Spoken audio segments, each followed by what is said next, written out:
What's up, everyone? Welcome to the Metal Maniacs Podcast. I'm your host, Jay Ingersoll, and I'm here with a man that spends 3 out of 4 seasons in the abyss. It's your boy Modd. What's good, Jay? What's up, buddy? Yeah, man, it is the season, yeah? Yes, it is. Holidays abound. We're going to talk about Christmas music today, right? Yes, we are. Yeah. The same 6 songs they've had since fucking the beginning of time. Yep. Like, they've never come out with a new Christmas song. It just never stuck. Ugh. You ever notice that? They don't have the same ones. When I used to work at Walgreens and they play Christmas music, you know how many, I'm like, they don't have no new songs? You just played like 25 versions of Frosty and fucking Rudolph? I'm like, what the hell is going on? It just got people murdering them time after time after time. I like about 4 or 5 Christmas songs, but the thing that blows my mind is people who cannot wait to play Christmas music and set up the tree and all of that. Now, I don't mind the tree getting set up after Halloween. I asked Amy if we could put it up before Thanksgiving, and she said no. Just don't want to do it. She don't want it up, and that's fine. It takes up a lot of space, kind of, in our situation. So, but like the Christmas music ain't that good, fam. Like it's just there's not enough good Christmas music to make me feel excited about it. Like I get the feeling of the season, and you know, and it harkens back to childhood, and you know, there's memories and nostalgia, but like.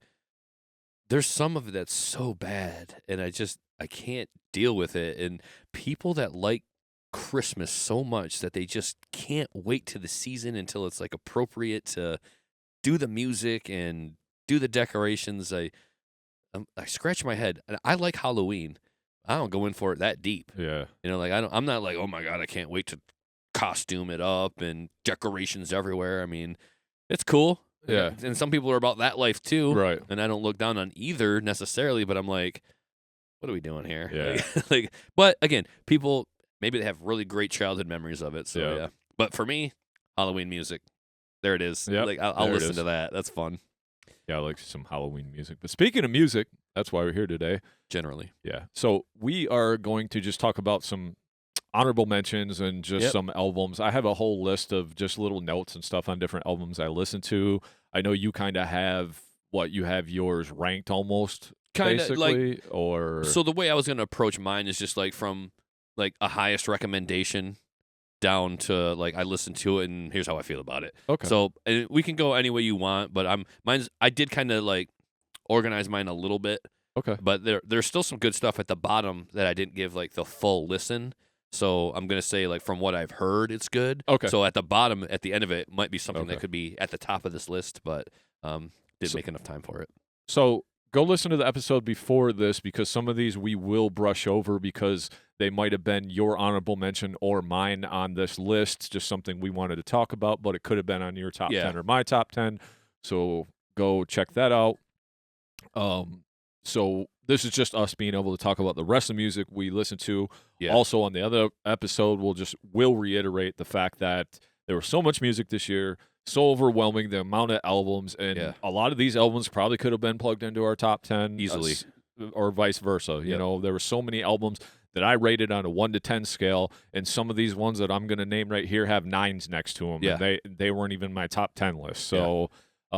Some of those albums were just how it spoke to me, what it did for me, how I felt when I listened to it. Did I come back and listen to it again? Where some of these might have been one spin. I wrote a few notes on it, liked it, but it wasn't anything that I continuously played, which influenced my top 10 list quite greatly. So you're always my guest of honor, and I always appreciate you more than you'll ever know. You. So I'm going to let you go first on however you want to direct this, my friend. Yeah, I think I'll kick down the door with one of my highest recommendations as an honorable mention and could have easily snuck into the top 10 if I could have been more decisive about which band would get pulled out of that list. But I really appreciated the Gatecreeper album, Dark Superstition. Okay. This dropped in May 17th, clocks in at 37 minutes, 23 seconds, so really strong in terms of the album length. It's kind of like right where most people would want an album to be, about 30 minutes or so, give or take. These guys are from Phoenix, Arizona, featuring Chase Hellahammer Mason on vocals, Eric the Darkest Cowboy Wagner on lead guitar, Matt Araboyo on drums, and Israel Garza on rhythm guitar, while Alex Brown holding down the bass. A good use of that HM2 sound in a melodic, groove-oriented style. This is a really good album. I thought the vocals were kind of the limiting factor here because it wasn't up and down and all around in any kind of way. I think that would be the one thing there that could probably use a little diversification. If not, like if you're not going to do gymnastics or whatever, or even be a very diverse vocalist, then maybe get some backups going where we can have at least the two vocals at the same time. You got the high and the low, or the mid and the low and the high, whatever. But they're very, very mid-range on the vocals there. The guitars and the riffs and the melody are what make this album fun to listen to, and it reminds me of like some old school Swedish death metal a la In Flames meets Grave. Yep. And I think that, just for the fact that it's pretty much like a straightforward OG death metal, and it didn't have a whole lot of diversity is kind of one of the reasons that I pulled back and said, yeah, it's really good for what it is. Yeah. I just would prefer to have a little bit more variety in it, even though some of these albums, like Aborted, was like just it is what it is. Yeah. But that was like undeniable. Yeah. Like, oh my God, like Right. these riffs. And whereas this is kind of like it's a throwback in a way. And sometimes you like for that nostalgia and like, oh man, that takes me back, and it's so well done. Which this is, but there wasn't room for it compared to some of the newer things that I was really into and gravitated towards. So some of the OG death metal that came out, I'm happy to see it. I'm really glad some of the youth is for this style of music and doing it well. Now, I don't know if these guys are young or old, how long they've been around. Been around for a little while. I remember seeing them before a couple different times with different bands, but they're not old. Like the way they sound isn't like reflective they weren't of their around. age. They weren't around in the beginning, so they're kind of bringing it back in a really good way. Dark Superstition, super fun album. I appreciated it the whole way. There's nothing bad to say about this album at all. Nope, I agree. If anything, it's just a little bit limited in terms of what you're going to get. Basically, track 1 is track 10, similar to like my description of the Ulcerate album. Track 1 is every track all the way through. And that's what you're getting with Gate Creeper here. Track 1 is every single track all the way through. Just a really good album, though. Very melodic and dirty.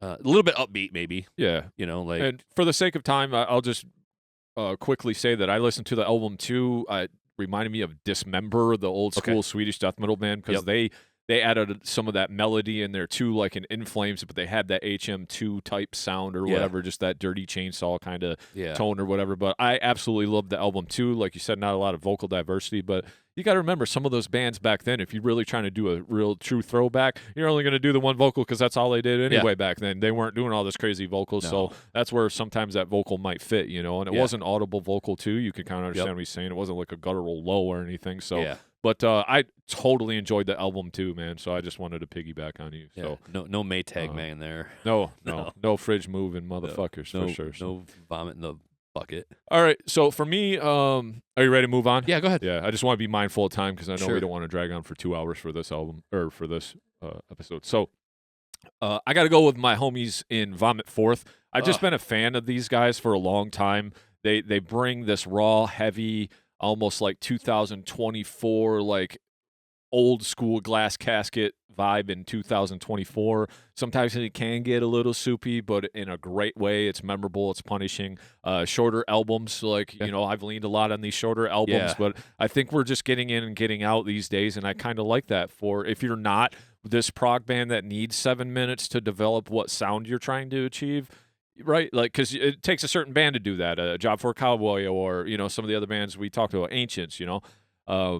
These guys aren't really in the style of needing to write 7-minute songs or anything. That's just not their style. But they were just on tour with Black Dahlia, Spite, Dying Fetus, so they're starting to get their due. I see they just signed with ESP. These guys have only been around for a handful of years now. I think 2017 is when they came out. But I just have been a fan of Vomit Forth, and then they just came out with this album, and I really liked it, and it could have slid into my top 10. It just wasn't one of the ones where after I listened to it, I put on immediately again or wanted to put it on the next day like some of the other ones, and that was really kind of the only thing that held me back. And I just think I need to spend a little more time with it before I could have moved it there. But yeah, great album. Loved it. So yeah, unfortunately, I think it was recommended to me and I didn't make the time for it. So I have nothing to say about it other than... No big deal, buddy. Other than I'm happy to see, we say they sound a little bit OG or... Yeah, I mean, they're kind of like in that ilk of 200 Stab Wounds, Tribal Days. These bands that are like this old school, new school death metal mashups Sanguisugabog. All right. You know, they kind of fit all into this kind of new Frozen Soul, all these bands, kind of this maggot stomp type thing. You've heard me talk about it before, but they're kind of that ilk, and it's just, you know, I appreciate that because that's what we grew on, was that old school shit. So these younger guys bringing this stuff back and like having a vibe, you know, like incorporating that instead of what other deathcore could we do? Like, let's explore some of this other death metal that we used to. So that might be a good baton handoff to this band that I'm about to speak to, which is on the table here, and that is Grief God with Deterioration.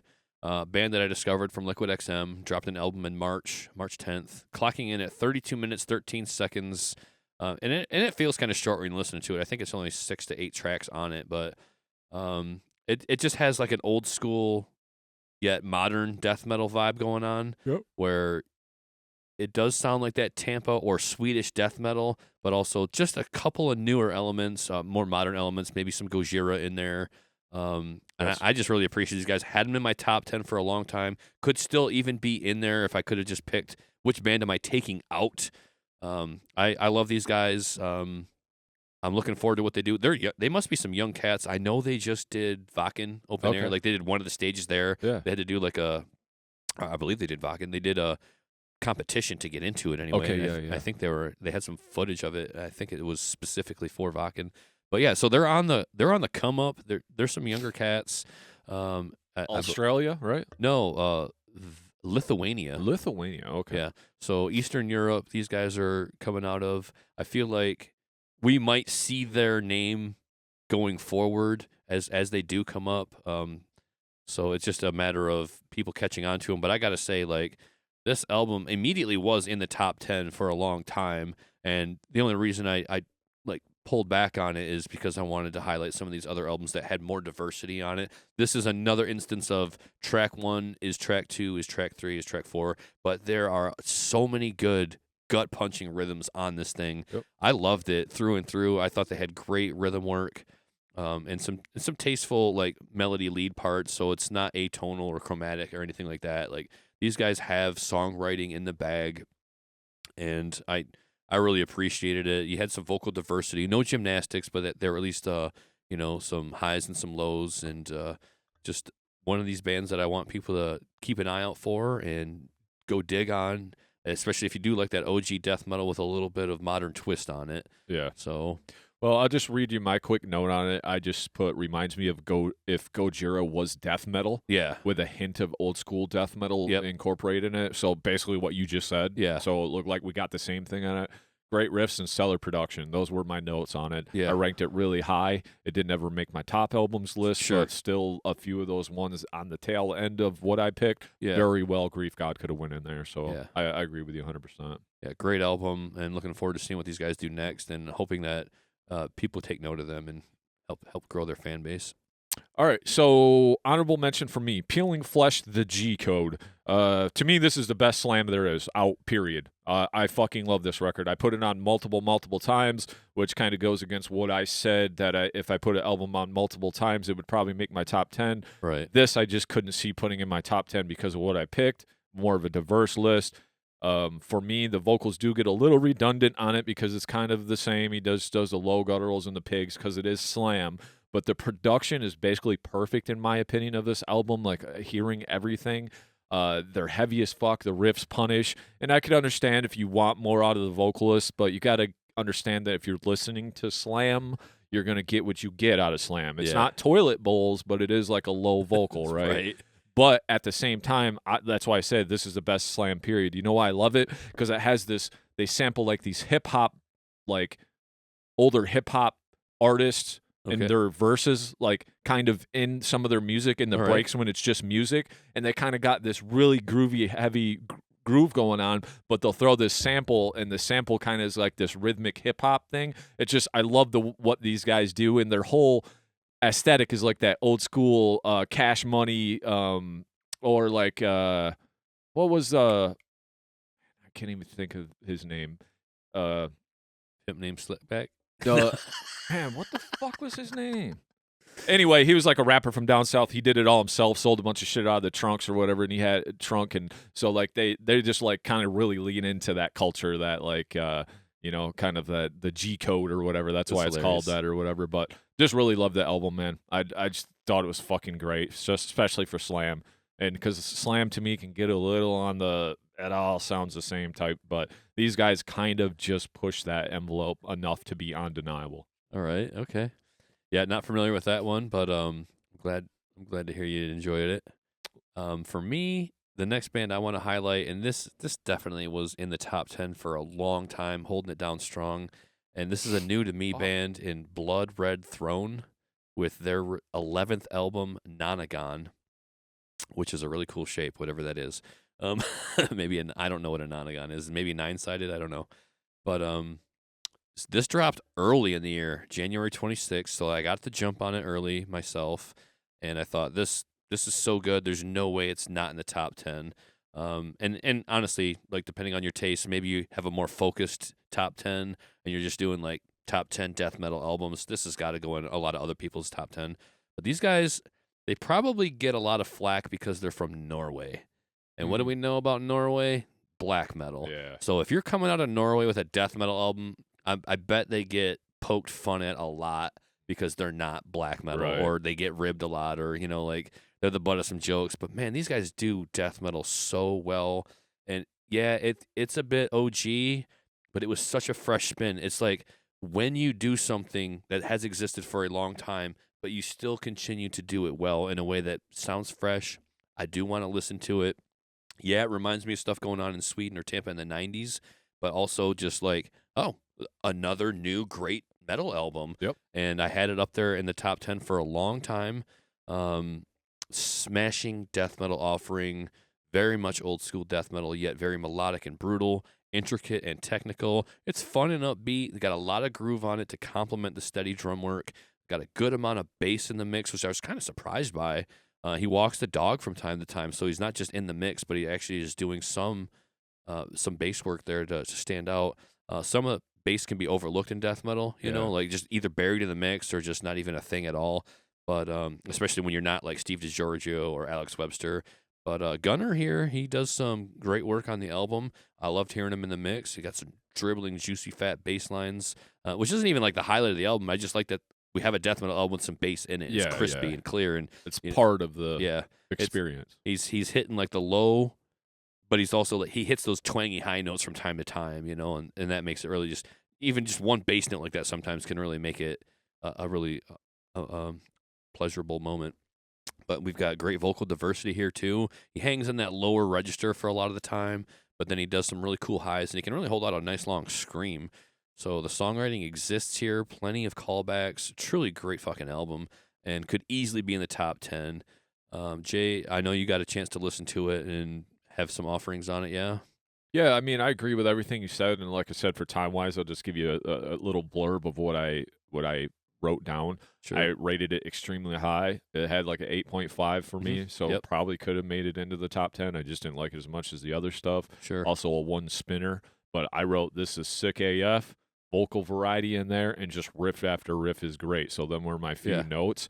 It was very surprising when I turned it on. Yeah. And these guys been around for a while too, so I was like, man, I must have just been like kind of sleeping on these guys. But man, what a powerful album. Yeah, the art was badass on it. Yep. I think it's right there, right? Yeah, right in the middle in the orange. So it's like just everything about it. I thought it was such a solid record. And definitely people need to pay attention to this because I feel like they could be overlooked with a lot of this other stuff that came out this year. But it's great old school death metal with that new age flair on it. Just heavy and melodic, everything going for it. I love the logo of the band where it's like it's sharp, but it's not like It's illegible. legible, You can read it. Yep. But it's very, very crispy there. I love the artwork on the cover here. These guys, maybe have been overlooked for way too long. You're talking about 11 albums. I'm just finding out about this band. Well, kudos to them, a testament to their longevity and staying power and commitment to what they're doing. And just overall, I mean, I skimmed it last night after I've already had listened to it one or two times this year, but I wanted to be sure about yes, no in the top 10, but I found myself not wanting to turn it off. I was like, man, I just like, it's so good. Like every track, I just let it roll. I got about halfway into it and I made myself turn it off. I was like, all right, we got to like we got to cycle through some other material here just to be sure what we're doing for the rest of the show here. But absolutely love this Blood Red Throne. If you haven't heard these guys, check them out. If you like that OG Tampa and or Swedish death metal sound, I think you're going to love this. Even though they're from Norway, I don't think it really matters. I think that they do what they do very well, and they deserve to be listened to by a lot of metalheads. Okay, so one for me, I want to mention another one here in a minute, but I'm just going to jump to this Alluvial. So it was an EP. Okay, I was going to say not fair. That's an EP, no, but go ahead. It's an EP. That's why I didn't make my top 10 list. Yeah. Because this thing scored high as fuck for me all year long. Oh, yeah. And super awesome riffs, production, vocals great, songwriting's great. It's just a badass EP. And if I had a full album, probably would have been 5 or higher, to be honest with you. But I just don't count the EPs. But I did want to say this was a hell of a great EP. I really loved it. And I don't know, man. Everything I've heard from this band, and they keep like coming under my radar like more and more, and you see more and more about these guys. And I think these guys should be the next guys up that really get recognized for not only their technical prowess, but the actual music that they're putting out. It's just so good, so razor tight, sounds so awesome, and it's just everything you'd want in a like death metal band in 2024, to be honest with you.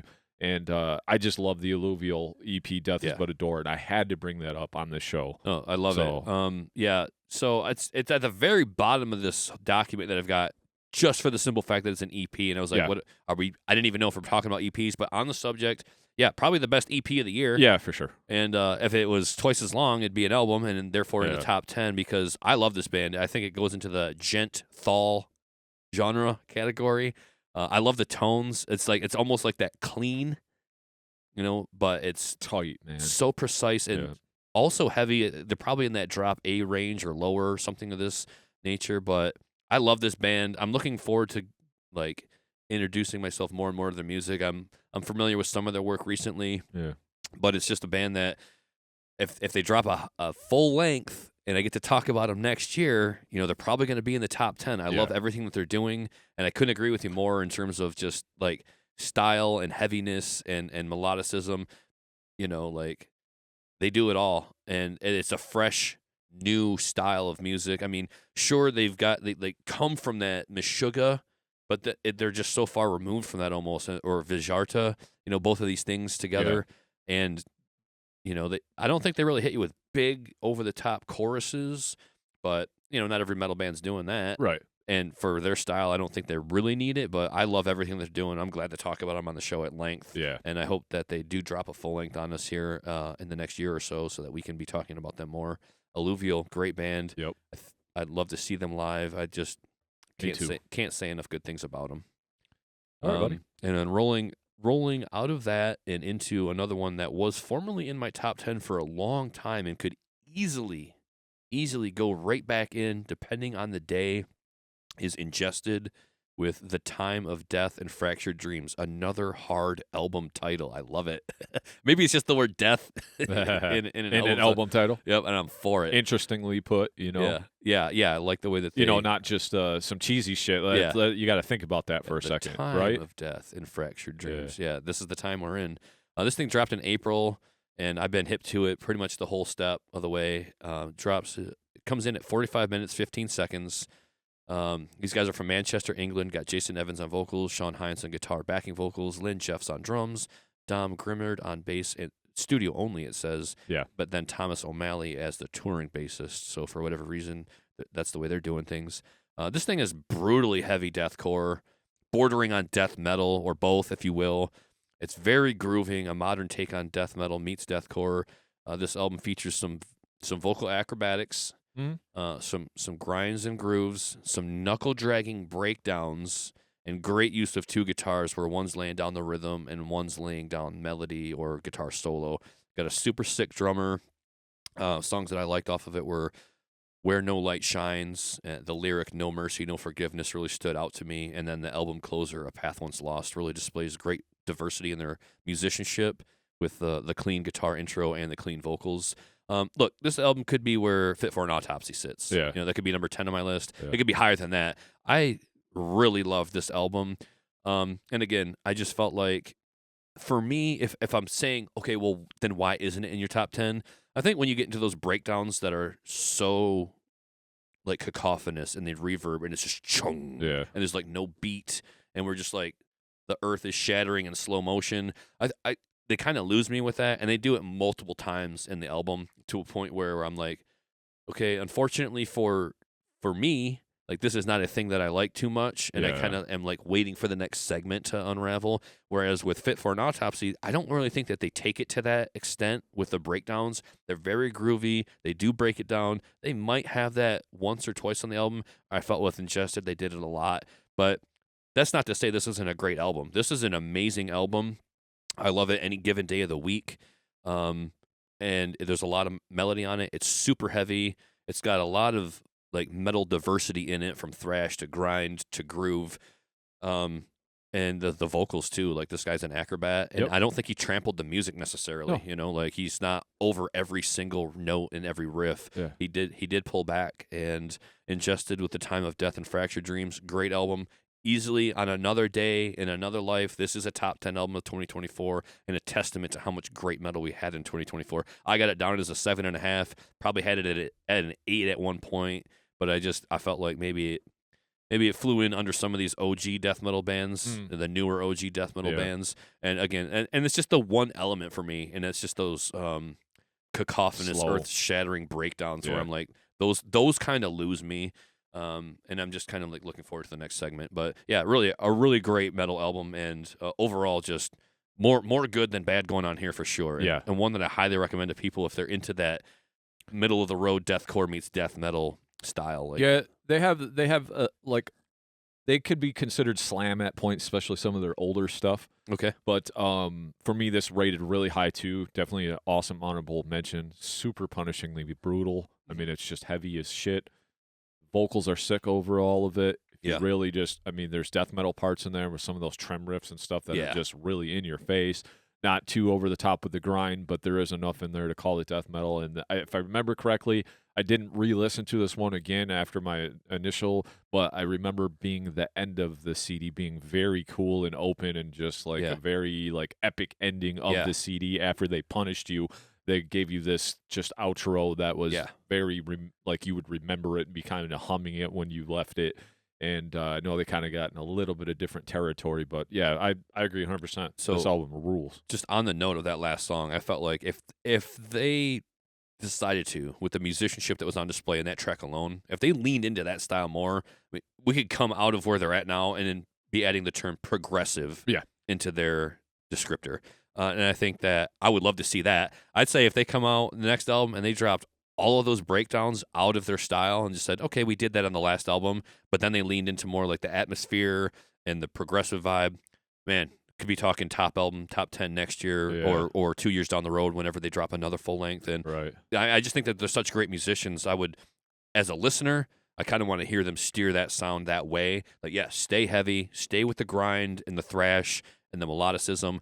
Let's just give it a little bit more atmosphere, whereas those cacophonous breakdowns are just them open, doomy almost. That's where it starts getting almost doomy when you're going that slow. There's not a BPM to be found, and it's just dragging. It's their art, and they did a great job with this album front to back. I felt like if we switched out one thing for the other, we'd have a totally different album on our hands, and it would still be an amazing album, just with more elements that I prefer. But that's not to take away from the album as a whole. I think it's still a great job. So cool. What do you want to drop on the fans next day? So Jay? This is an album that I listened to basically on the same day. I want to say these came out like the same day, and I've seen other people talking about this band, and I know it's one I sent to you. Okay. But I don't know if you got around to listen to it. But this band is called Benighted. Okay. The album Ekbom. The riffs are so sick, top-notch production. There's some catchy stuff on there. Some riffs that are super sick, though. I kind of wish they did come back around a little bit, but very melodic, very brutal, very great vocals. I remember listening to this and being like, I could see this being on my top 10. And these guys been around since 2000. Okay. So I just kind of was coming across them this year. I seen a few other people mention them. And I was trying to figure out where the hell they're from. They're from the Alps. The Alps. Yeah, so They've been around since 1998, bro. French death grind. So super cool band. I just, I'm not going to go into a lot with this album. It was a one spin, but I do remember just how great it was and how precise the musicianship was on it. But it almost kind of could have been tucked into where that aborted, like not on my top 10, but you could really kind of put it next to an aborted or a, something like that, where it's more on the tech death metal side or whatever, and it is punishing it in your face, but just a cool album and a band that I really liked, and I thought they would have went on top 10, and maybe they probably could have if I spent more time with the album after that, but that's an honorable mention for me, big time. Benighted, Ekbom. Right. Yeah, I didn't make the time for this one, sadly, so no diss to those guys. Definitely, if we're talking aborted here, then maybe something that I gotta at least give a once over. They're like the aborted Arcspire ilk, where they're tech, they're fast, they're really good. Love it. Yeah, super cool band. Let me see. Death worth definitely giving one spin. Okay. I have a few things on here not worth giving one spin, really. Yeah. But yeah, I've got some hand drawn black and white art. It looks like for the album cover, so I see it yellow and black and white. So here's one that I had a little trepidation in terms of like, am I bringing this band up? Is this fit for the show? But then I remember last year some of the things that I dropped, and I was like, oh yeah, we got room for whatever. And here we are, home to all metal. So I definitely am going to speak to this band, and that's Caligula's Horse with Charcoal Grace. Now this one, well, I'll just get through the details real quick. Released January 26th, so I've had all year to listen to it, and I listened to it a number of times. So that's more a testament of me like driving, having music I can listen to in my car. Yeah, driving is like a focus for me. Right. Yeah. Like, hey, Mod, be careful behind the wheel, right? Yeah. So it's taken me a long time to become a responsible driver in my life, way too long. Like, I should have had this shit down at 16, 17. So I don't listen to a lot of the stuff in the car always. Sometimes. Yeah. Like, but it's usually just a straight shot up the highway to your house, right? Like, if I got to drive around town and be having to be mindful in Grand Rapids, like, no music. Right, yeah. But, and then other times if I'm picking up my kid, something light, rock, folk, whatever. This one I can listen to in the car. And then, it clocks in at 61 minutes and 57 seconds. So we're talking 2 days, 2 weeks, 2 months. This album is long. This is a super long album, but it ebbs and flows. And the reason I wrestled with, bringing it up on the show today is because it almost falls into that prog rock territory, because we're talking like Tool. We're talking maybe some Dream Theater, maybe a Perfect Circle. Okay. Not the heaviest of heavies. Right. But when they do get heavy, they're heavy. Yeah. They're heavy in the gent progressive heavy metal type of sound, and got you. And like, I couldn't sit here and objectively call it a rock album when it gets that heavy. It's a heavy metal album, all clean vocals, not a fry vocal that I recall, and I listened to this thing quite a few times. I just loved it. It's a variety of instrumentation from the acoustic guitar, the piano, the keyboards. They definitely gent through it. That's what gives it the metal vibe, Okay. There's just locked in tight with the drums. Definitely lend themselves a lot to the style of prog rock. So I could see if you're not down with the prog elements, the Dream Theater, the Tool, the Perfect Circle, like that's what you're getting. You're definitely getting like, we're breaking it down to a 2 or 3 minute acoustic song. That's not metal enough for some people. They're just going to fall asleep and say nope. Yeah. But also maybe for fans of Opeth, there's just no fry vocals on this. I don't remember. Maybe 1 or 2 screams. I think there is some song or 2 with some screams on it. Okay. But it's just not the point of the band. It's a nice change of pace from all the death metal that we do talk about. Yeah. And I think just the instrumentation alone is, it's got all that atmosphere that I like to listen to. It is on the table. I did purchase it. I was really taken with it, and it's definitely something for me I can listen to with my family in the car, so I can take it to that heavy. Right. Like I can get the kid to like maybe appreciate some heavy music as she grows up, whereas otherwise it's pop music or folk and country. Well, not country, but yeah, definitely acoustic stuff in the car. We listen to a lot of Alice in Chains in the car, but Swifty. And, yeah. She hasn't asked for that to come on quite a while. Yet? No, like in a while now. She's kind of like heard all of it enough. She used to listen to it like all day. I was going to say, that's usually a lot of little girls love that shit. Yeah, and I mean, I was posting it just because I had to listen to it. So I'd be like, all right, so here's the Taylor Swift I do appreciate. Yeah. But Casey Musgraves has been in the house a lot. Okay. And that's probably got like the most spins of anything all year. I'll just say that. But nice. Yeah, Caligula's Horse for the prog fans. I don't know if you did make the time to listen to I it, Jay. didn't because that Ancients captivated me. I Yeah. only needed to listen to 2 things on your list, and then I knew it was going to be shaken up after yesterday too. Because when you sent me the text about how great the one album was, I was just like, yeah, I think he's going to be changing his mind a little bit. And I moved a few things around too. So but I didn't get a chance to listen to it. But it almost sounds like I wasn't missing anything that I really need. Like I think I might like it. Like knowing your taste, I would say it's probably like a middle of the road for you. Right. Like I might like it, but sometimes that prog shit just gets a little too out there for me. It's too much. I will say it's way pulled back from a Dream Theater perspective. Like I don't think there's the virtuosity there because you don't have Jordan Rudess, you don't have John Petrucci, but nonetheless, if you're a Dream Theater fan, I think you'd appreciate it. You know, it's got that vibe. It's got those heavier elements from like say 6 Degrees of Inner Turbulence or what's the Train of Thought. Yeah, those are some great albums by that band, and I feel like it's got the more modern Dream Theater feel to it. I really appreciated it. What do you got next for us, Jay? All right. So I'm just going to talk about this one next. Is going to be the Flesh God Apocalypse opera. Yeah. I ranked it really high. Yeah. I put great big death metal because that's what it is. It's great big death metal.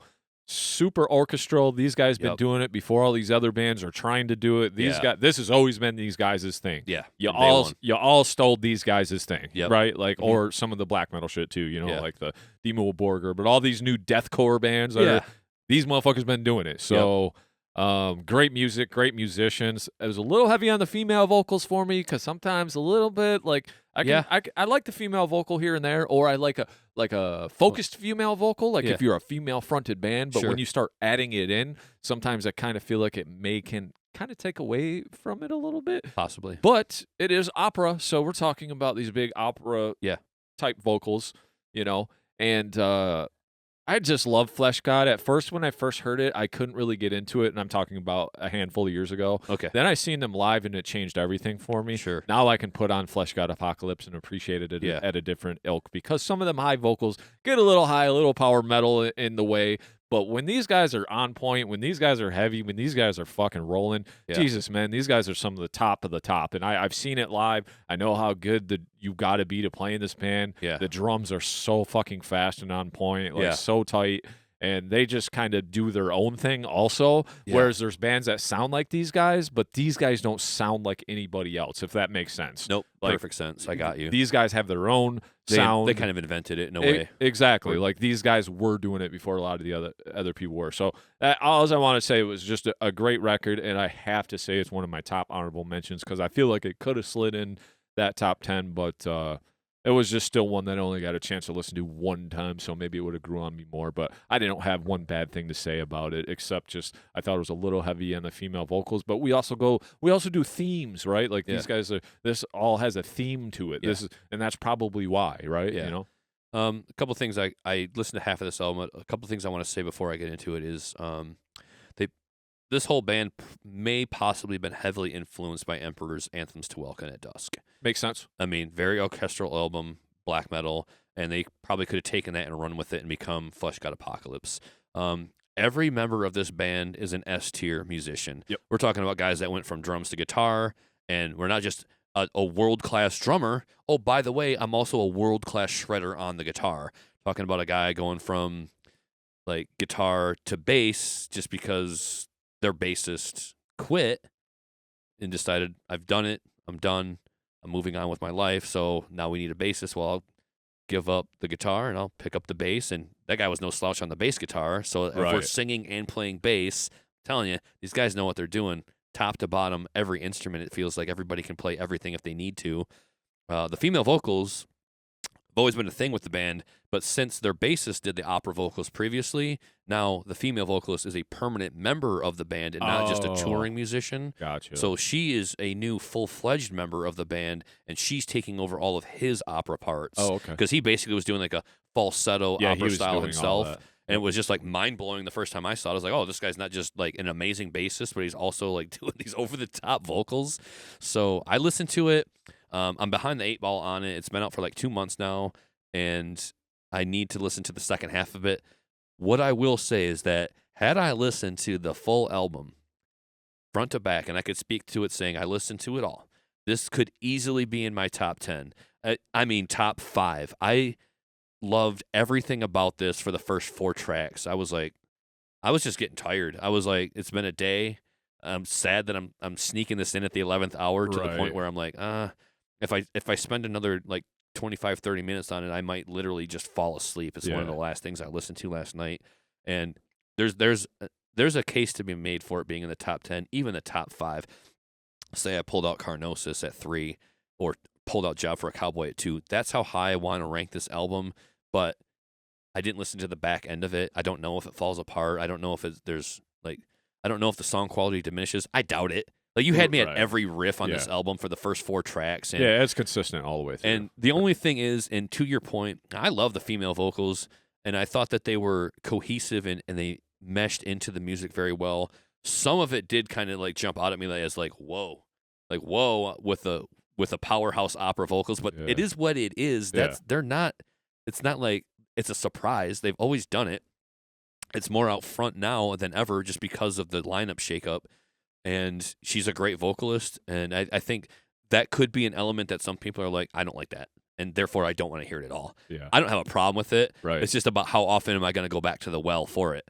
You know, like how often am I going to go to that? I know what they are. I think they might be as good as they've ever been. Yes. Whereas sometimes they get a little grindy and black metal-ish for me. Yep. I wasn't feeling that in the first half of the album. I was like, it's there, but it's not overwhelming. Yes. And it was more death metal than anything else, like a la Dimmu Borgir, where it was like more death metal but blackened. Yep. And I'm just for it. And I love everything that they're about.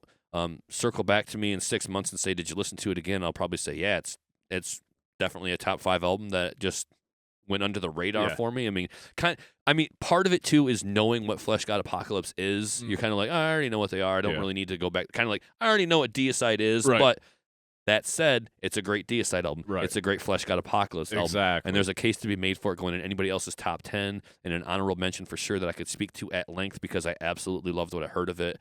And I think that they're just great musicians, and I wish them all the best. I love their stage presence. I love the spectacle of it. I love the opera look. They've been doing it from day one. Yeah. The big, long Renaissance outfits, with the big puffy cuffs and the frilly shirts. And, yeah, the dudes are awesome. I love what they're doing. I think they're sick.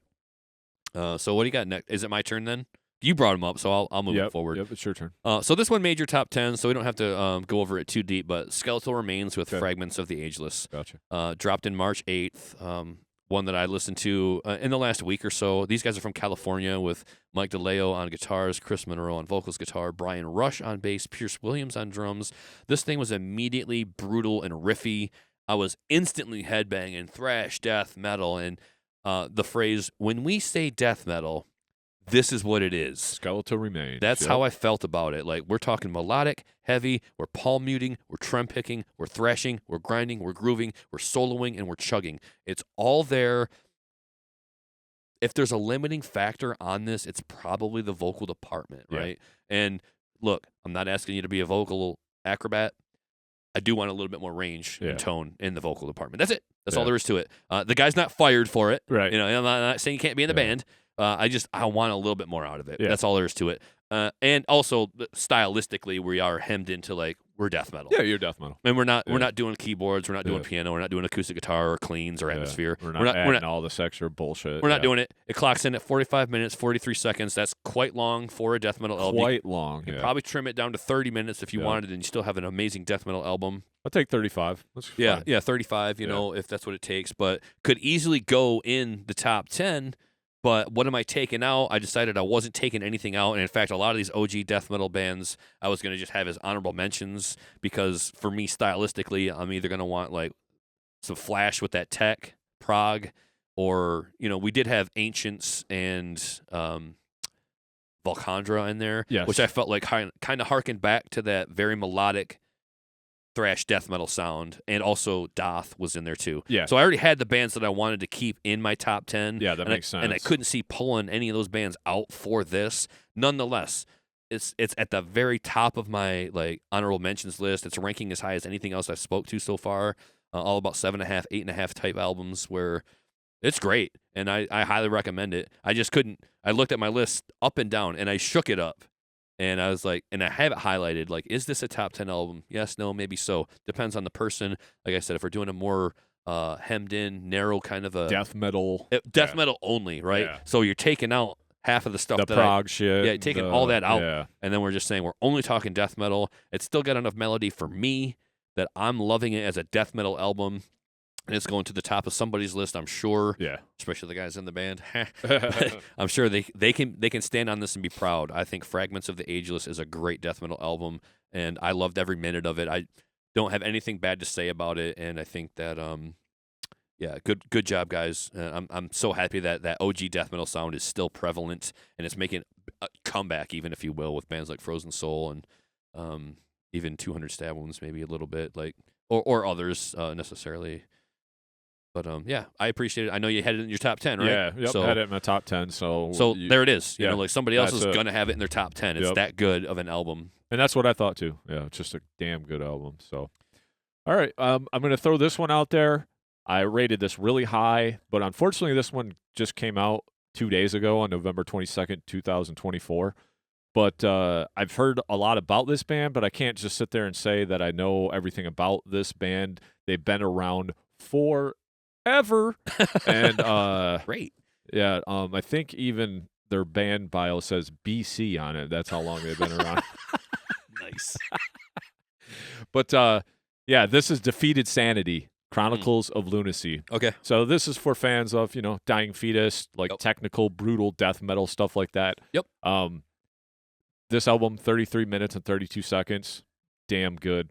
Lineup, just a 4-piece. Yep. Lyle Gruber on drums, Jacob Schmidt on bass, Josh Welshman on vocals, and Vaughn Stoffy on guitars. So we're keeping it simple. But they do not keep it simple when it comes to playing their instruments. Yep. These boys are all over the charts. Yep. Some of this, what sets this album apart for me from any other, like a Dying Fetus or that kind of ilk, because Dying Fetus is its own like suffocation or death metal. They have this technicality to them Yeah. that is very hard to achieve. Well, this is that type of band where, man, these musicians are top of the line, badass. Yeah. This drummer, Oh yeah. dude, you can play grind, you can play fast, all this, but the finesse that he plays with Yeah. these little hi-hats and this, like, he has this jazz feel to him over the grind, right? Yeah. And he's just not grinding to grind all the time. Right. He's throwing little interesting things to make you, instead of, because that beat can get boring. I agree with you. It's just Sure. like da da da da da da da da Yeah. da da da da, right? But you hear some of this little stuff that he's accenting and throwing in, and this little jazz feel and, Yep. and this little prog feel that Oh, he yeah. has on the drums. And then you add in this bass that's just, and then the fucking guitar's still doing heavy stuff, but they're kind of off in their own little prog world. It kind of reminds me of like some Human era death at times too, you Yeah. know, like where this might be a little more on the brutal side and a little less melodic. That's the one thing that this don't have, even though Yeah. it's technicality, it's not so melodic where there's Right. these catchy melodies or anything. But I have to brag up this album because I've heard nothing but good things about these guys, and they've been around forever. But I listened to this album when it came out, and I absolutely fucking loved it. So definitely on my honorable mentions, but it was so new that it couldn't replace anything. But their first demo came out in 95. Bro. Wow. We were in fucking high school. Jeez. Yeah, just getting started. on Started death in metal. high We school. would have not liked this then. Yeah. I think we would have needed a couple years to even appreciate this band then. So, and that was a bunch of demos, and it kind of looked like they kind of really had their first full length in 2004. But I mean, these Okay. guys been after it. Yeah. And coming out with a album like this in 2024, I want to dig into more of these guys' past and more things from these guys, Sure. and just, and you give me a little. This is what we talked about on the other episode. Give me 30 minutes. 33 minutes. That's cool. I'm Yeah. good. I'm in. I'm out. I don't need more than that. So you gave me what I needed, and they kind of stand on a league of their own, to be honest. So yeah, Defeated Sanity with Chronicles of Lunacy. I listened to some of this, and I want to speak to the good things first. Primarily, these guys are S-tier musicians. The bassist is sick, the drummer is sick, and the riffs are sick. So there are some good things going on for it here. Definitely some old school death metal a la Cannibal Corpse happening here, where I get it, I can appreciate it. However, for me personally, there's a couple of takeaways that make this album basically unlistenable for me beyond what I gave it. And that is the vocals. I can't do it. And though he's an amazing drummer, I thought the drums were kind of poorly recorded or poorly mixed. Like something was wrong with the snare for me. I was like it didn't have pop to it. It sounded kind of flat. I'm like, what did he borrow Lars's snare? So again, not trying to diss on this band. It's one of those things where, for me, if we're this good in the room as musicians and that is the vocal we're getting, that guy's fired. Yeah. Like you're no longer allowed to do vocals. I'm sorry, my dude. I need more range, more diversity, something different, higher pitched. I just don't get hanging out in that lower guttural all day. For me, I can't do it.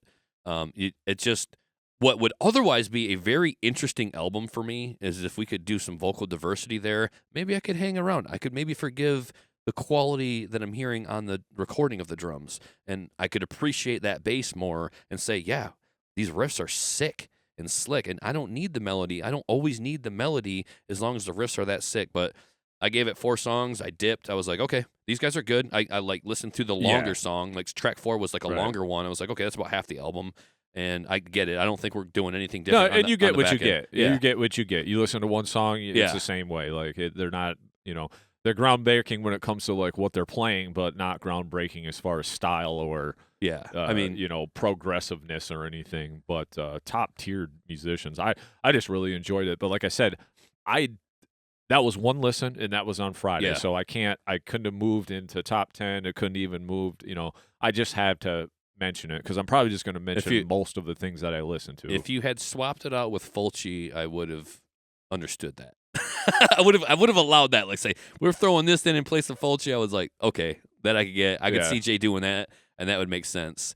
But yeah, just for me, sometimes that's all it takes is one element. Like going back to the Flesh God Apocalypse thing, somebody could be with that, and then the minute that operatic female vocal jumps out, they could dip. We out of here. Yep. Yeah. Thanks, but no thanks. Right. And that's what it is for me with this band, is their guttural death metal vocal at the bottom of the barrel, Maytag Man almost, where I'm like, I don't get it. Unfortunately, it is enough of a deterrent for me to where I'm like, I can't listen to these amazing musicians do what I would consider like very interesting death metal. Otherwise, but it's just like some people can't do fry vocal at all. Clean vocals only. They don't like death metal. Yeah. I get it. I'm in it. I love it. But I also have my limiting factors of, man, if that's all we're doing, we're having like no diversity on the vocal, I'm a dip. And what's crazy is I didn't realize that. I didn't know this much about the band, but I didn't realize he was a single vocalist. I would be like, dude, I probably could just do this myself. Like, I thought the guitar player sang vocals like that's why John fired. does in Fetus. You know what I mean? Yeah. Like, and I get that coming from Fetus, but John you're does other vocals too, so it's not just one vocal the whole time. But yeah, because you're playing. But I mean. That was the part that was the most shocking for me, is when I looked it up. I was like, this guy's not even playing an instrument. We're just letting him do that in the room all day. And we've been around for so long. It's not like if you're kids, you're 18 to 20, and you're doing this thing, it's kind of funny, and it's a lark, and you're like, yeah, just do that toilet bowl all day. Bowl, talking about guys that have been doing it since 95, and they're at our age or older now. I would think I'd be over it. I'd be like, give me a new vocal. So that's the only thing for me. Just for 25 years doing the same thing. Interesting. So I got one for you. Sure. You recommended this one to me. I did wrestle with it. I loved it and I hated it. So that's why it's on the honorable mention list. But I loved it more than I hated it. That's for sure. And I think you're going to have something to say about it too. And it's probably coming up on your list somewhere. And that's Disembodied Tyrant with Synestia. Okay. And it's an EP titled The Poetic Ida. Yep. Orchestral black death metal, raw, grainy, interesting. It's really good. Too often it suffers from that white wall of noise in spite of all the great riffing and melody happening. I enjoyed it, but I have a hard time going back to the well for that one. Talking like a 7 out of 10. Really interesting stuff. They've even got like instrumental versions of these or just orchestral versions of these where they take all the metal elements out and it's just the orchestra, which is really cool. We talked about that with Vestigial, like just having an all orchestra B-side. Ishan. I loved it, but they got into the weeds intentionally with that white noise, where everything just is kind of crescendoing in not a melodic way, but a noise way, which I thought was interesting because we have all this death metal melody, we've got all this orchestration and symphonic elements, but then we're just going to push it into white noise, which I thought was, it's kind of like a middle finger to that very style of music where we got the orchestra and the symphony and we're pretentious and we're doing all of this death metal with orchestra and then they just managed to push like this white static noise with the mix, and I was like, I'm confused, and that's the part that was the deterrent for me and why it's not in my top 10. Gotcha. But I mean, and riffs, vocals, it's all there.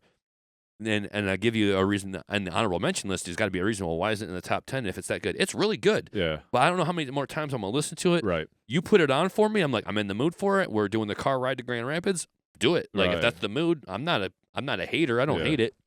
But I just felt like, for me, when you get into that white noise, it's either a mixed thing or it's an intentional thing where we're like, we want it to sound really as if there's no music here. Yep. That's the art of it. That's what we want here. Well, fine, fair, but that's where you lose me too. And there's going to be some limiting factors on some of these honorable mentions, and that was the one for this album. I know you recommended it to me, so you must like it. Jay, what do you want to say about it? Well, the reason why I recommended it to you, because I was hearing a lot about it, and I finally gave it a shot, because I'm part of like these total deathcore groups and metalcore deathcore and stuff, and man, I'm just so apprehensive all the time when you say deathcore, because I've not only have I been...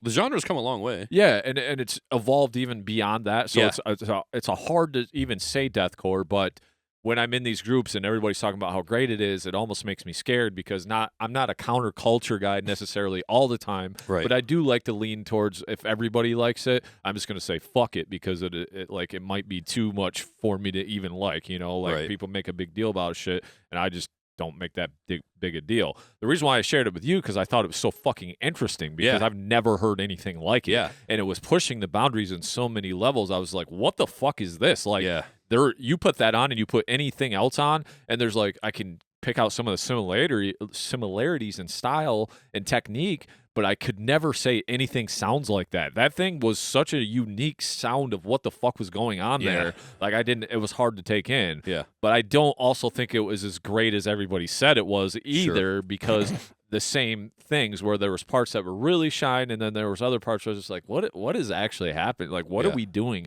And how would this translate live? What are we doing? What is our audience doing besides standing there like, what the fuck is happening here? Yeah. Like, there's just so many things happening, So I would be interested to see how they make all of them different instruments, because they have like the violin solo that locks in with a guitar and all this weird shit, like how that would translate live. Cool band, I'm glad they're doing it or whatever, but the only reason why I shared it with you, not because I didn't even know if you would like it or listen to it, but I just thought it was so interesting that of all the shit we listen to, there's so many similarities in all these lists and all these bands we talk about. I think of all of the bands, this one kind of stands out on its own, like its own thing. Like, we're pushing some kind of boundary now that I've never seen before. Yeah, I mean, we could put a blanket category on it, like orchestral black death metal, right? But that's still just like doing our best to describe it, and then you sit down and you listen to it, and you're like, okay, yes, but it doesn't sound like any other orchestral black death metal. Exactly, it's definitely different. I think a lot of that is the way that they use those instruments from the orchestra alongside the guitar, or just the way that they approach the whole style. And then you got like a lot of that white noise bleeding into where they gave it a really gritty, grainy sound, whereas a lot of the other bands that are doing this, they're going for that polished, well produced. Whereas these guys were kind of like, no, we're gonna flip it on you. We're gonna go like raw, almost like out of the garage. Not that lo-fi. It's not that lo-fi, but it's definitely grainy and gritty are the words that I would use to describe it. It's almost like the master was pushed beyond its limit, because there's like this extra distortion on all of it. Yeah, it's almost like everything has distortion. Yeah, like the whole fucking mix does. Yep. Yeah, like every instrument is under a blanket of distortion. So I see what you're saying, but I mean, I think it's an honorable mention. I think it's one of those things where it's like, it's interesting, it's new, it's something I have never heard before, with enough elements to keep me interested. So I mean, I didn't even write it down. I was thinking about it as we started these episodes, and I'm glad you brought it up, because I didn't even write it down, but I obviously listened to it. I listened to it a couple times, but what do you want to move into? Pretty good. after the disembodied Let's tyranny? see. I got such a huge list here of all the things because I have notes for everything. So let me throw this one in here real quick because it's at the top of my list. This band called Atoll. I've been following these guys on social media for a while. The album is called Inhuman Implant. Okay. I gave it an 8.5. It's punishing death metal. The vocals are sick. It can get a little too much vocally, like they're, and everybody knows if you listen to the show, me and vocals, where Right. I gotta have it here and there. I need my salt and pepper, but I don't need a half a bottle of salt on my shit. So, but the music is just so slimy and sick. It's just another one of those bands just with the great riffs. But then again, it doesn't go in my top 10 because I haven't aborted it in there. I have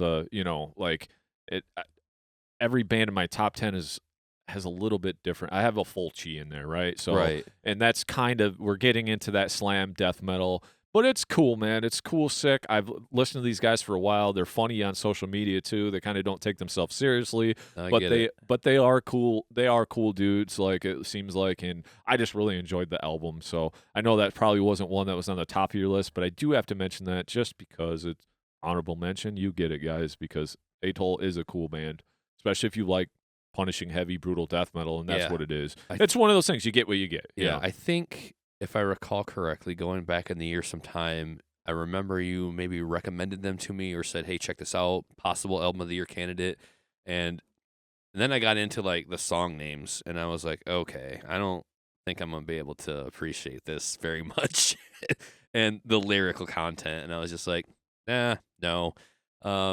One of these bands, like you said, they got the sense of humor. And maybe it's just too tongue-in-cheek for me. Maybe I'm too pretentious at times with my metal where I'm like, I can't do anything that's seemingly a sense of humor to it. Like, I'm like, oh, I like humor. I appreciate humor, but I, like, check my bags at the door when I'm doing my art. Right. And my art is not humor. My art is, like, music, heavy metal, musicianship, instrumentation.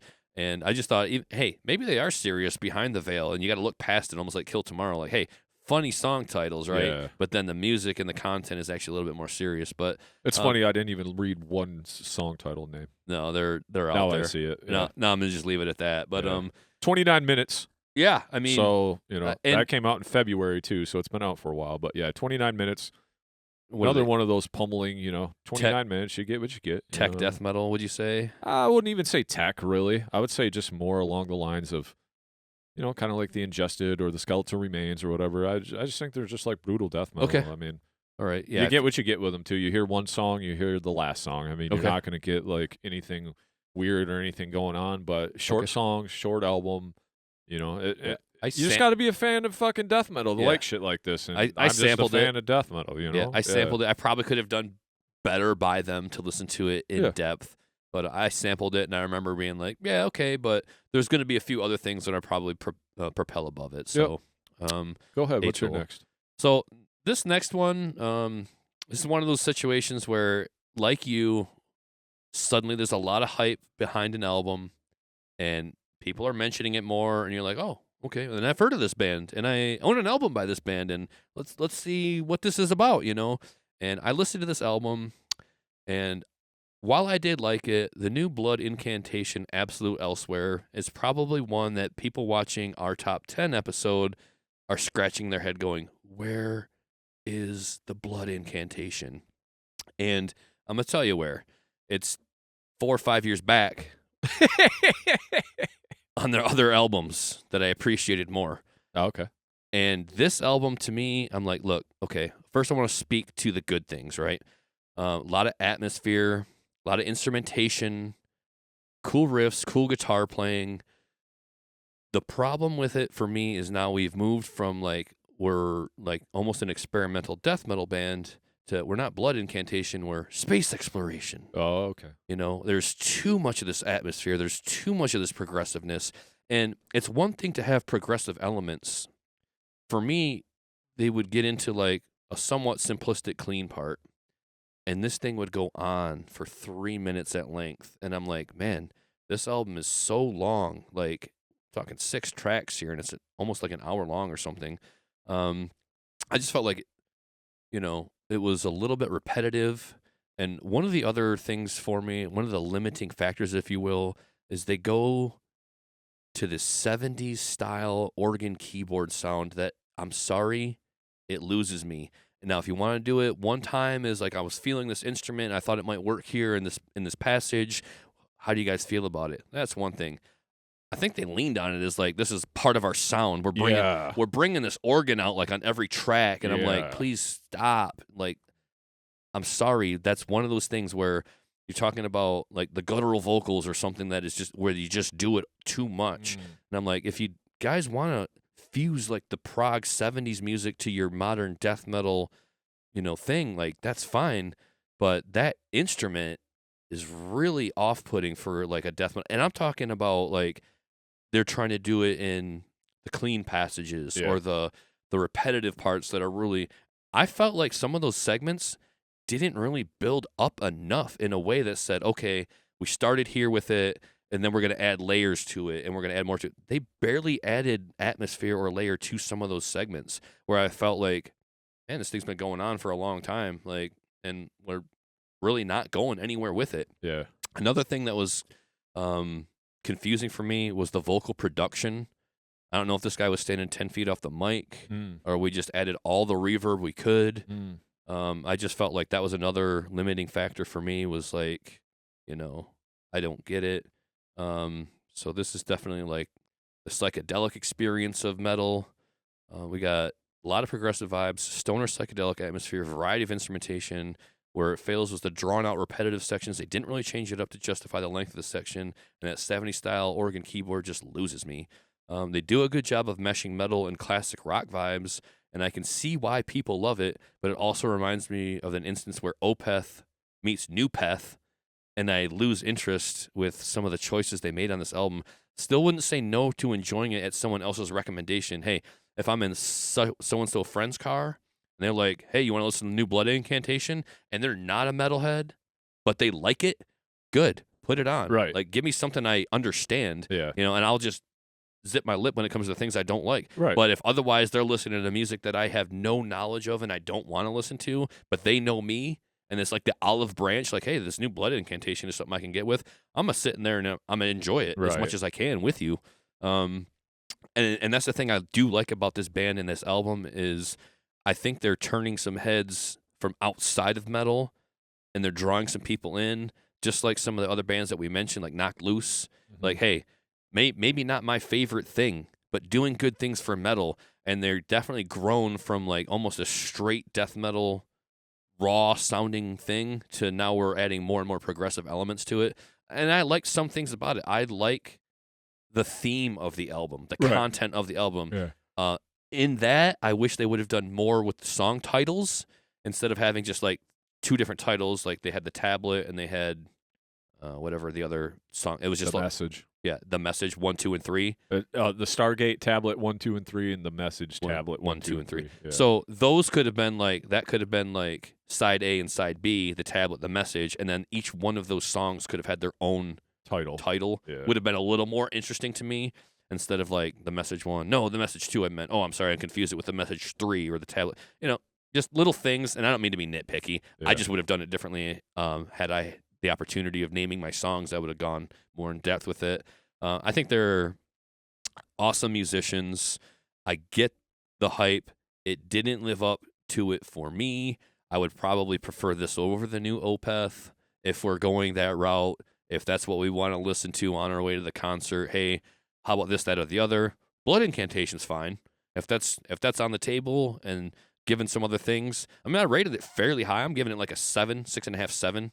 So I don't mind it, but that organ for me is something that, to be perfectly honest with you, don't bring it back, please. Yeah. And I might like your album next time around.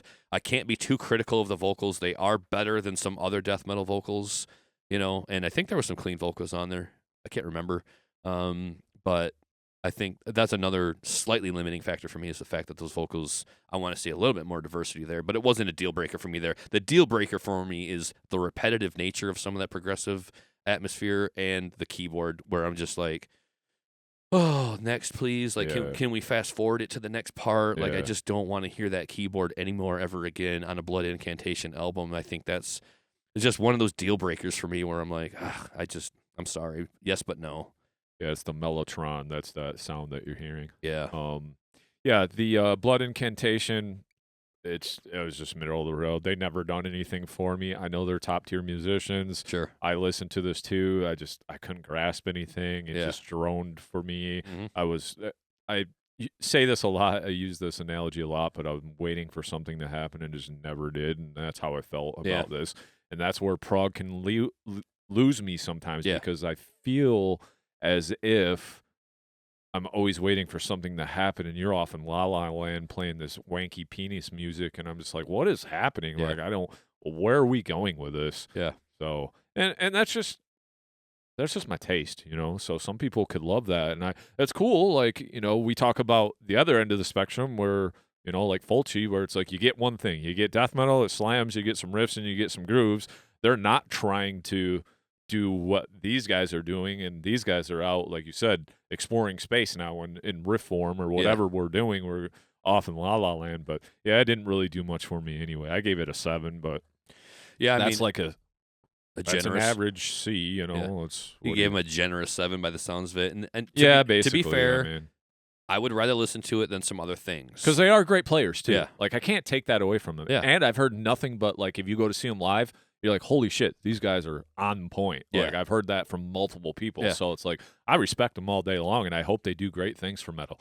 Just not my cup of tea. So sorry. No big deal. There's definitely some things I'd rather listen to it than a lot of other things. So there is that. I just think that for me, as stated, there's some things about it that I'm kind of lost on, and I wish if had they not done those things, maybe I would appreciate the album a little bit more. Yeah. So, well, some of these I'm just going to go through real quick, and then I'll let you jump back into one. Give me like 3 or 4 of them. But, we talked about, obviously, Job for a Cowboy was on my honorable mentions. We said what we had to say on the other episode about that, so I'm not going to reiterate anything on that. Let me see. The Ulcerate, same thing. Was an honorable mention because of how great the playing actually is on there. Yeah. Just trying to see if there was anything else that you had made a list and Fit for an Autopsy. That was an honorable mention for me. I know that was high on your list.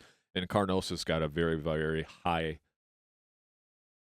score on mine as well, but they were an honorable mention as well. So I have some other things I can just briefly go over. A few more albums here, but I'm just trying to keep it to maybe some stuff that you listen to as well, or at least familiar with. So I'll jump into this one, and I'll let you got more.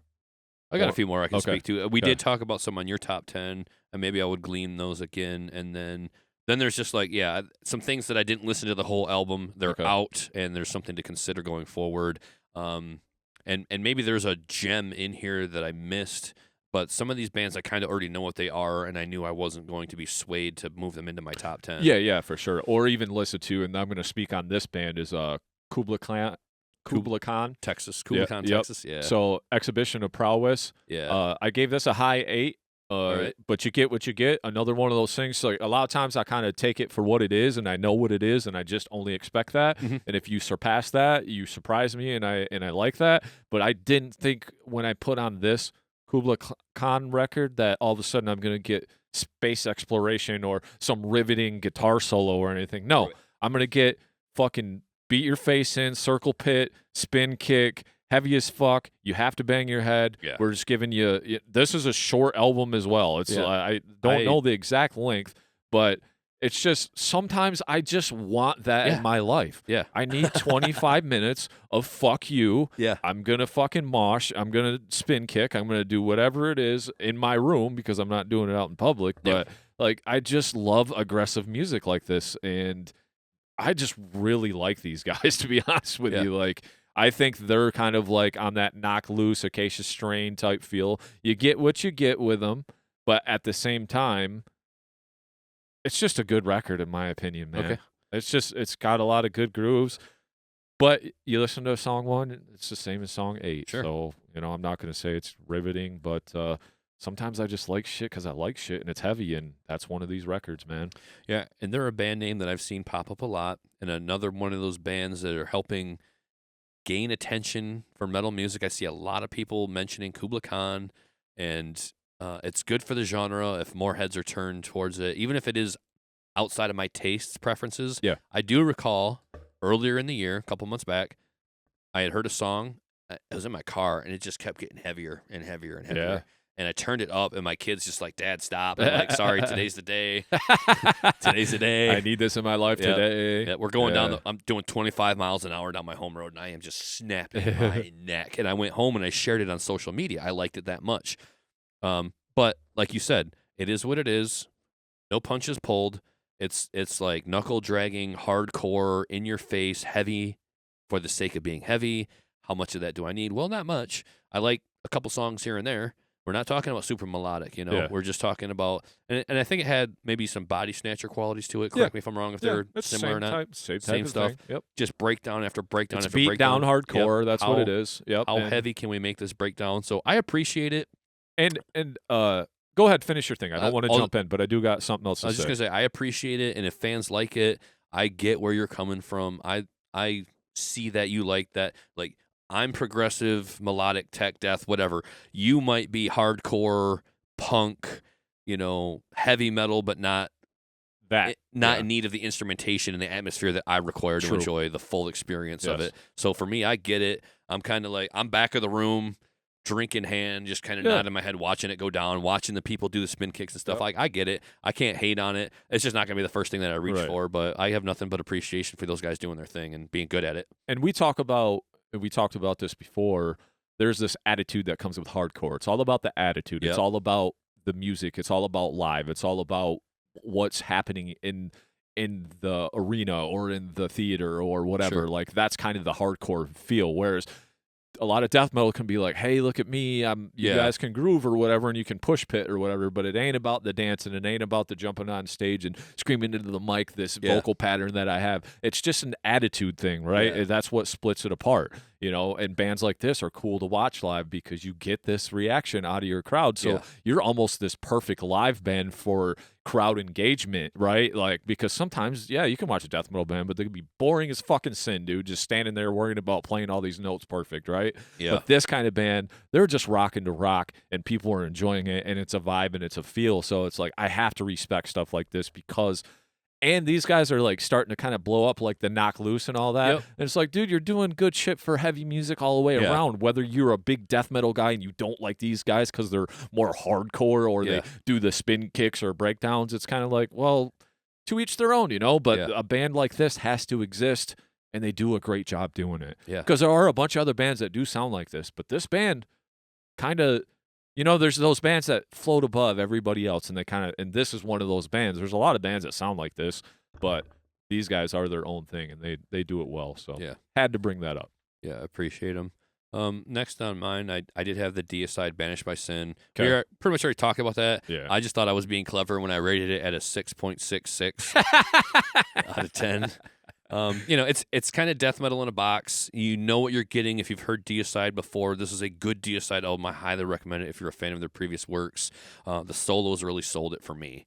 I really love the guitar work on it. Can be a little bit upbeat, can be a little bit predictable in its structure and its format, so not necessarily a bad thing. Some people really want that, and they lean on it, and they're like, just give me riff A, B, C 3 times, and that's the song, and I don't need all this extra stuff. I don't need the keyboards and the acoustic guitar.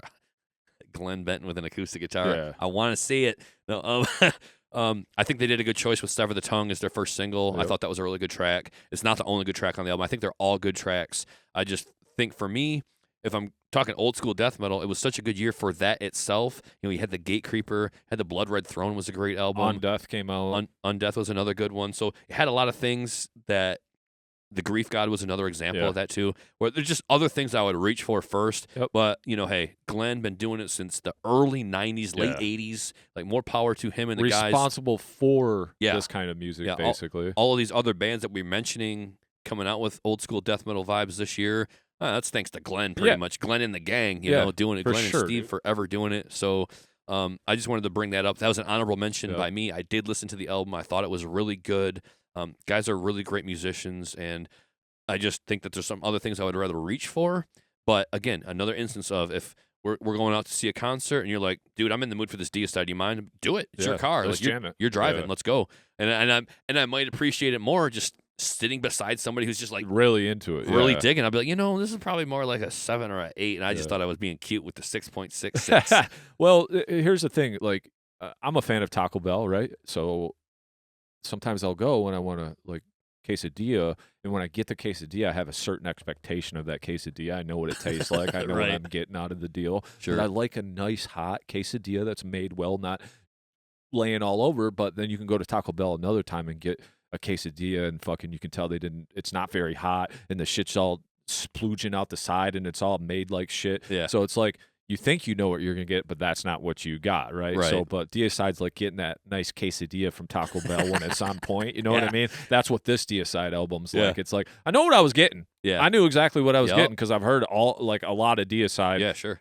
But when they delivered it to me, it was one of them nice hot quesadillas that I really like. I knew I was getting it. Somebody did a good job. Exactly, Yeah. and that's where I'm at with that deicide. You know, I wasn't expecting anything weird.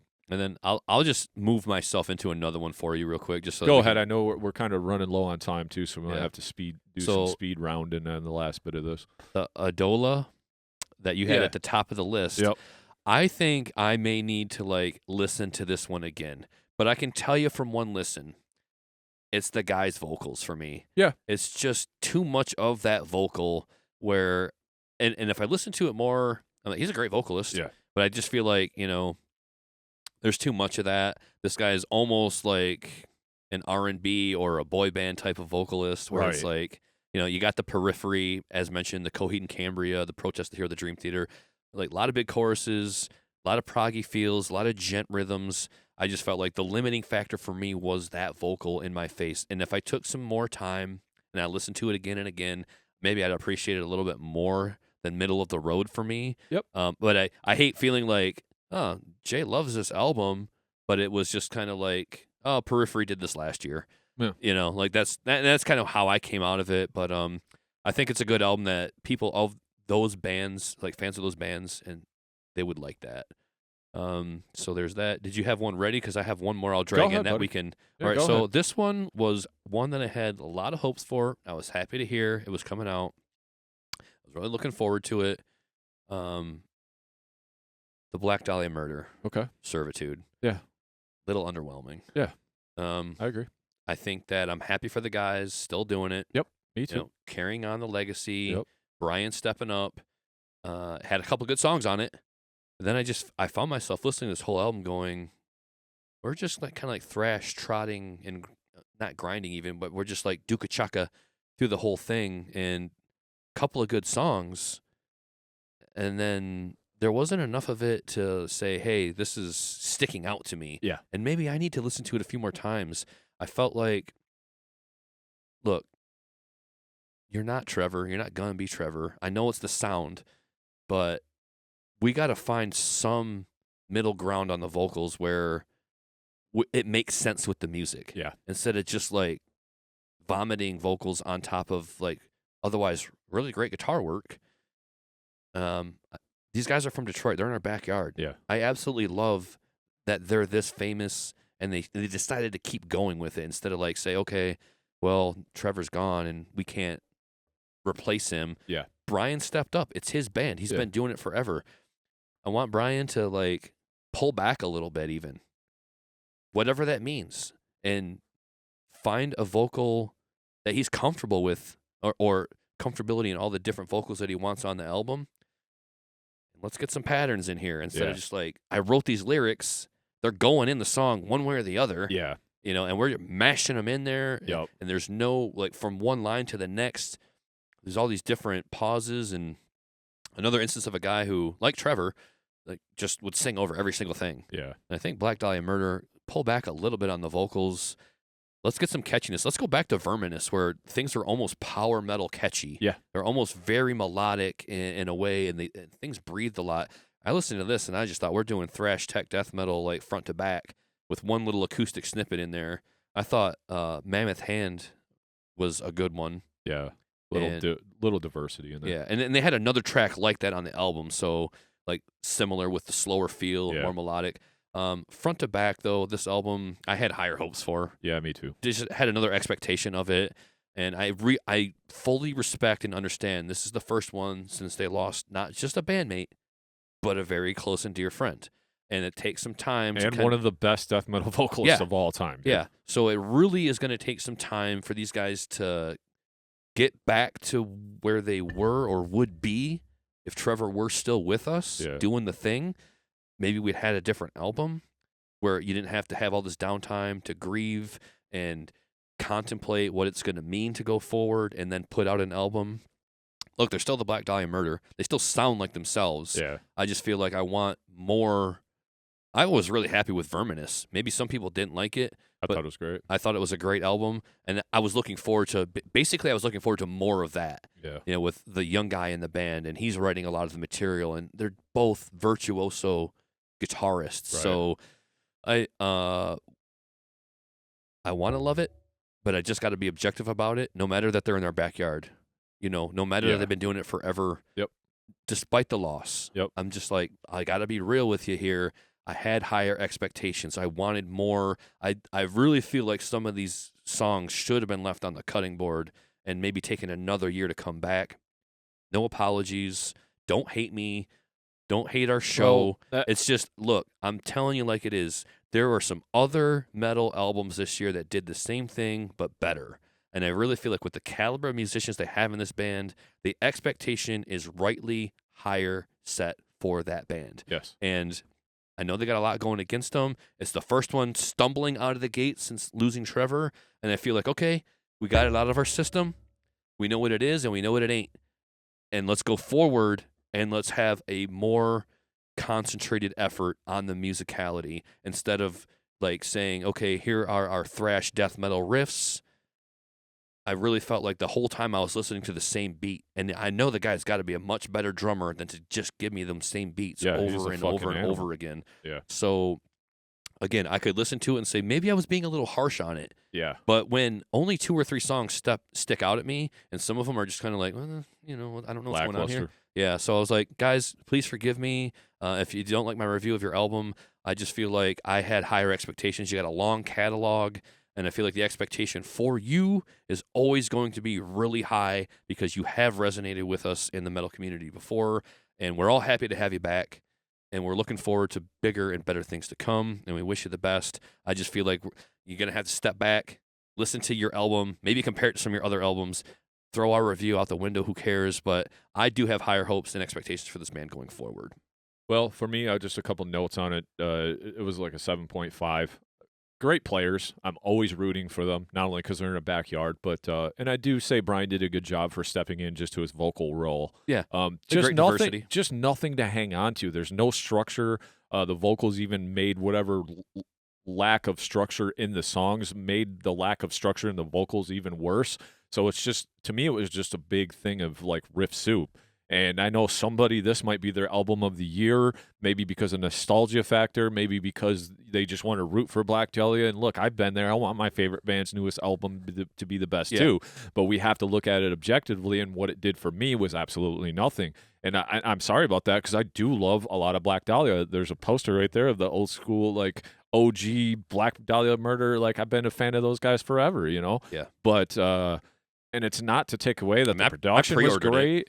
The guitar playing was great. I thought the drumming was great, but like I would have to kind of listen to it with the intent. Well, you said like maybe we are just doing this a little bit too much because they do get into that a lot. It's really at the gatey type thrash beats they do a lot with the melodic, you know, becca stuff or whatever. But yeah, to me it was underwhelming too. I maybe because it was my expectations were so high, and that's when we always get in trouble when we expect things from others. That's when you become disappointed. So I expected something else, and I was happy that they came back out. Yeah, and I think it's fucking awesome. But at the same time, I just didn't care for the record. I just with a lack of song structure for me anymore, it's very, very hard for me to get into stuff. Yeah.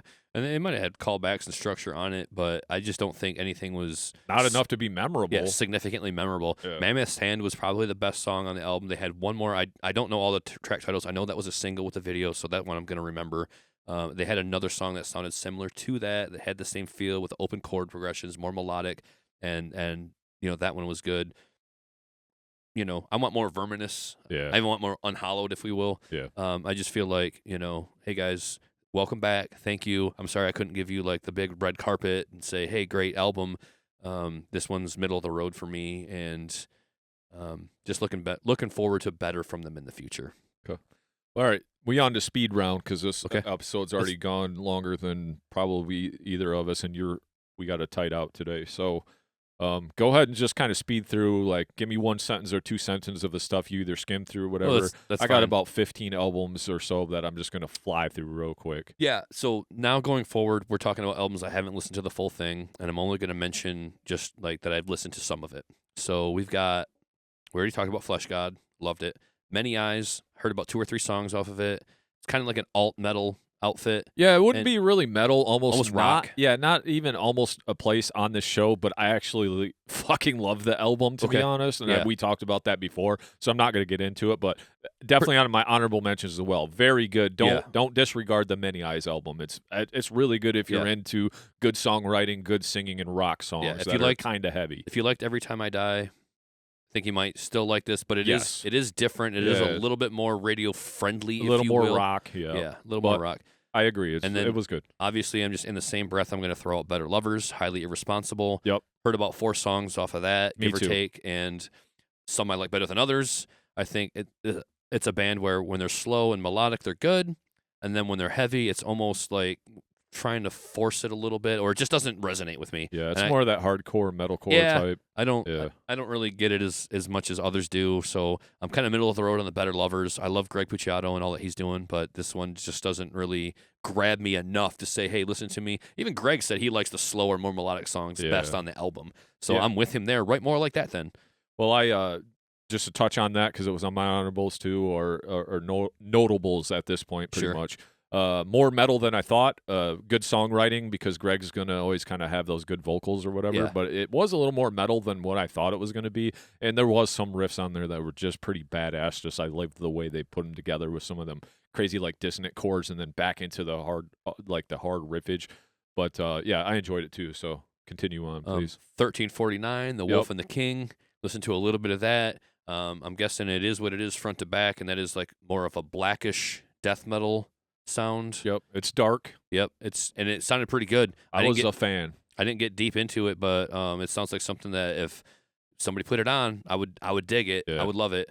I ripped the whole thing. I thought it was solid, fierce black metal with great production and songwriting, which usually you don't hear those two things kind of going, or those few things going together. But I love 1349. I rated it actually really high. I got one on here, Alceste. They're from France. Okay, yeah. I haven't had one bad song from that band ever. I don't even need to listen to this album to know it's good. Somebody else can buy it, put it on, and say it sounds like Alceste. I believe it, and I'm sure it's great. I just know that I've never heard one bad thing from this band. You either like them or you don't. They're kind of like a shoegaze black metal with clean vocals, and everything's in French. So there it is. Le Chant de Aurore. I have no idea. My French, they would guillotine my ass for that shit. So Alceste came out with a new one this year. I'm sure it's great. Kitty came out with Fire. Welcome back, Kitty. I actually dug what I heard. Some more than others. I saw them live this summer at Sonic Temple, so they put on a great show. If you like Kitty, they're back. It's a pretty decent album from what I've heard. Dark Tranquility came out with End Time Signals. They're back. It sounds great. Very good record. Yeah. Very good. Great Swedish metal and great songs on that. I love that album. Yeah, so End Time Signals, I only got to hear like the track 1 or the title track or what have you on the radio, so I thought that was really good. I thought it was worth mentioning. Also back, Within the Ruins with Phenomena 2.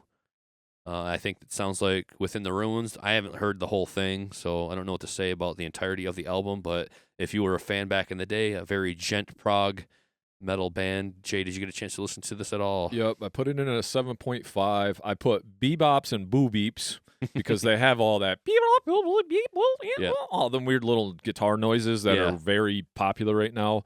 They did have some really cool death metal riffs on it though. Okay. But it is a very gent record. But I mean that is Within the Ruins. Yeah, it was a good record. It had some callbacks, so there's some structure.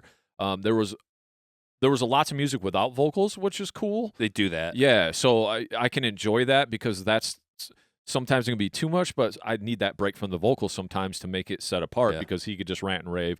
but it's not too much different than the earlier stuff that I absolutely love with all the chords and different things they try to use. For the most, they're not really pushing anything, but it was a good record overall. I liked it. It was actually better than what I thought, but a lot of bebops and boo beeps. And then one of the last two I'll speak to here is Swallow the Sun, dropped a new album, Shining.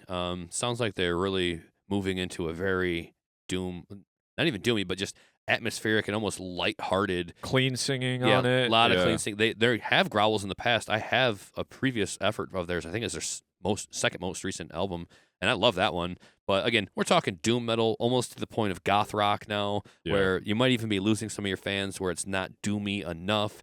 And we're just kind of doing like a gothic rock thing, and I'd have to listen to the whole thing, but immediately listening to like the first song on the album, I was like, I don't know, maybe not this one, guys.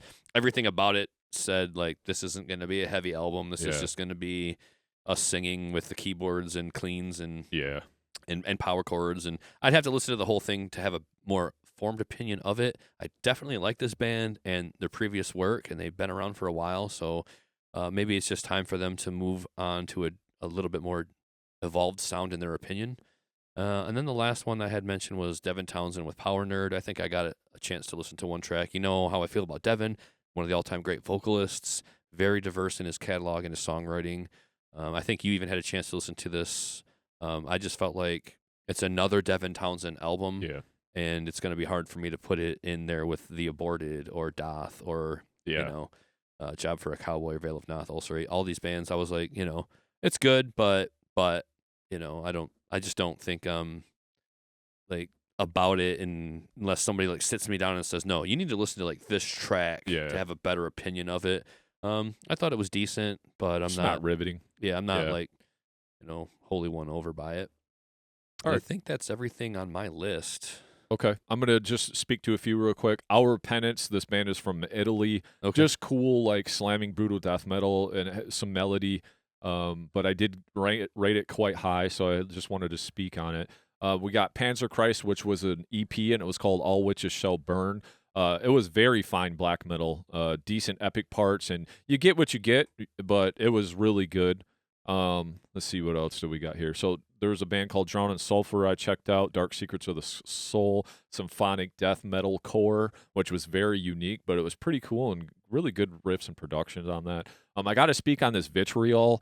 It didn't do anything for me because it can be brutally awkward and hard to digest. Yeah. And it's just a wave and wash of noise. But to deny Kyle's talent and what these guys are doing, or him and the drummer are doing now, but top tier musicians and very pissed, just like you don't really hear much like this, but it can also fall into the category of you hear a lot like this because it is just so noisy and washy and tense and grindy. There's not much. So that didn't do much for me, but I know there's a lot of people that probably would put it as their number one album. Yeah. But it's just all tension and no release for me. So yeah, I watched the one video where they're like being suspended by the piercings in their back and stuff, and it's so uncomfortable to watch, and it was a really terrifying video to sit through. And also musically speaking, like there's no structure or there's no melody. It's just like a lot of out of pocket crazy riffage that I'm having a hard time making sense of. And I don't really want to think that hard about music. Yeah, the fact that guy's up there playing it blows my mind. I don't know what he's doing. Yeah, I don't know what that is. Yeah, like that doesn't make any sense to me. Like, no, I don't think it does. When we first started talking about this band in the show, we were both kind of like, yeah, they're crazy, they're wild, they're good. And I'm thinking, yes, that is an introduction to them. They are crazy, wild, good. But and they get this new album, and things seem to be falling apart internally because there's only 2 members now from 4. And also, like, I don't understand this music in any capacity to where I'm like, I want to listen to it in the first place, let alone re-listen to it. I watched that one video, and I'm like, I know the whole album is going to be just like this. Yeah. And I'm not going to want to listen to that. So, unfortunately for me, great musicians, now down a man, and a really good one at that, too. Yeah. But I just want to, when you're that good at your instrument, I want to see you make music instead of just make riffs. Yeah. So, Kyle, you'll... I'm sure your taste will grow and change over time, or you'll just stay on the hate maternal machine, right, and just be vitriol for life, you know. Right. But I just can't really get behind it too much. But if somebody was waiting for us, if John Roan's waiting for us to speak to it. I just needed to mention it because we're just on notables at this point. Yeah. So Exocrine, they came out with an album called Legend, really good tech deathcore, kind of soupy at times, but it jams, great musicians. Engulf, kind of the same thing, The Dying Planet Weeps. Progressive death metal, pretty groovy and some technical parts. An album worth checking out for sure was my note. Musical, but not over the top. Job for a Cowboy inspired to me. Some Chuck-inspired vocals on that one. Yeah. Oceano came out with something. Didn't do anything for me, so that's all I got to speak on that because I'm just not really a fan of that. Just too many vocals. Dude's a sick vocalist, but it's the same. It's just they're breaking up anyway. Yeah, it's just too many vocals. 156 Silence, something I heard a lot about. Watch it. It's new metalcore. Some good singing in songs, some space, vocals a little overbearing. Ishan I listened to. Interesting music, quirky, dark, moody, heavy, big.